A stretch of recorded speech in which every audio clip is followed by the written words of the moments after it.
YouTube, what up? We are back for week 7 of the NFL. Man, these seasons just go so fast. Coming off a winning week we had last week.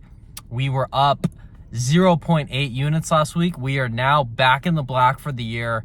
I posted it on my Twitter. It's hard to remember off the top of my head. I think we are up 0.29 units on the year. Since starting this account last year, we are now up just a little bit over 6 units. We're hitting at about 60%.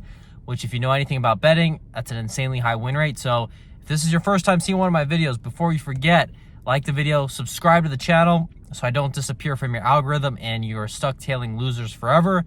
Nonetheless, let's get into the video and the plays this week. So for our first play of the week, we are going to be riding with the Indianapolis Colts money line, plus 110, not hosting, on the road against the LA Chargers.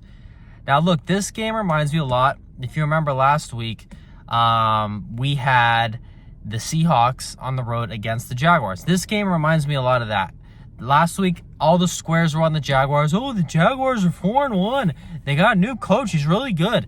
No, they're not really good. They're fraudulent, and most people fell for the hype. They fell for something that wasn't true, and the Jaguars that were never that good.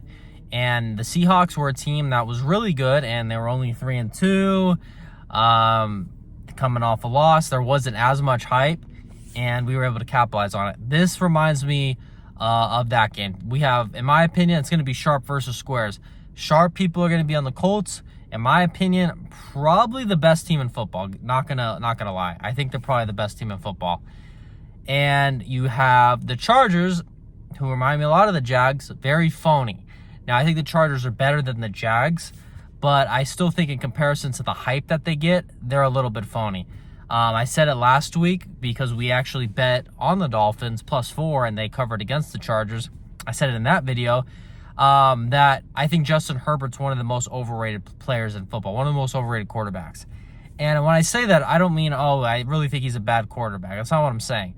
What I'm saying is everybody puts him here on this pedestal like he's Patrick Mahomes. He's not. And it's a mix of two things. It's that he's not, like, he's obviously an all-time talent. We saw how the game ended last week, and I'm so glad it ended like that because now we get an opportunity to bet against them because everybody sees that play. Oh my God, Justin Herbert shakes the guy off, wins the game. He's the best. Awesome. Keep that narrative going. It's going to give us value.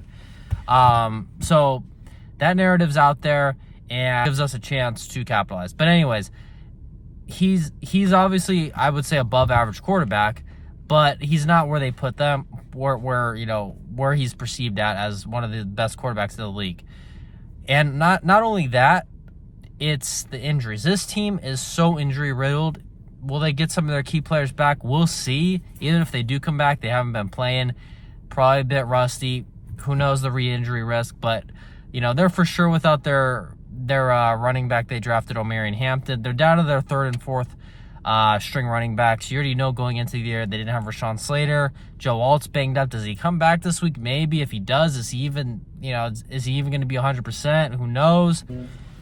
Maybe they hold off from hurrying him back. We'll see. That's to be determined. But nonetheless, even Quentin Johnson didn't play last week. My point is there's a ton of injuries on this team, and like for example, the Colts, the only thing that really bums me out about the Colts is freaking Charvarius Ward gets a concussion in pregame warmups last week. That's insane. And I wish we had him this week because he's such a good player. But the fact that the Chargers are so banged up, it makes me still feel fine with betting the Colts because I know they're messed up too. It's not just the Colts. But my point is I was just frustrated with that, the way he got hurt and not having him. But because the Chargers are so hurt, it's all right. We will live with it. But yeah, that's pretty much it, boys. And I didn't even talk about it. Danny Dimes. I mean, holy shit. I never thought I'd be saying it. I think right now, if I had to vote MVP of the league, I think they are the best offense in football. The most efficient, just everything. He's a totally different player. I've watched some of his interviews where he talked about, even in San Francisco, watching how Sam Darnold prepared, Brock Purdy. Actually, hold on. In San Francisco, it was him and Brock, and then in Minnesota, him and Sam Darnold. Excuse me. I had a brain fart because I know Sam Darnold was in San Francisco for a year too. But my point is, he learned in those non-New York Giants systems what it actually means to be a quarterback, what it actually means to be prepared. And now Shane Steichen, who seems to be a freak workaholic as well, great offensive mind. You put it all together, and you get this new Daniel Jones who is going to get paid. Yeah, so this is insane. I think this line in this game should be like Colts minus 5.5. That's how much better I think they are than the Chargers. And we all know the Chargers have a pretty weak home field advantage, so, who knows if there's going to be more Colts or Chargers fans at this game. Yeah, I love the Colts in this one. And the odds on this game are plus 1.5. I don't care about a plus 1.5. I'm going to take the money line at plus 110.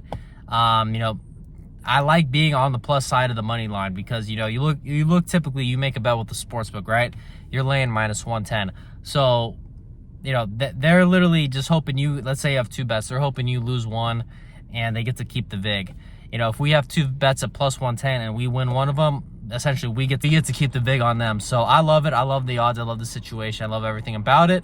I feel like we're getting the best team in football against an overrated team in football. Give me the Colts plus 110 money line for 1 unit.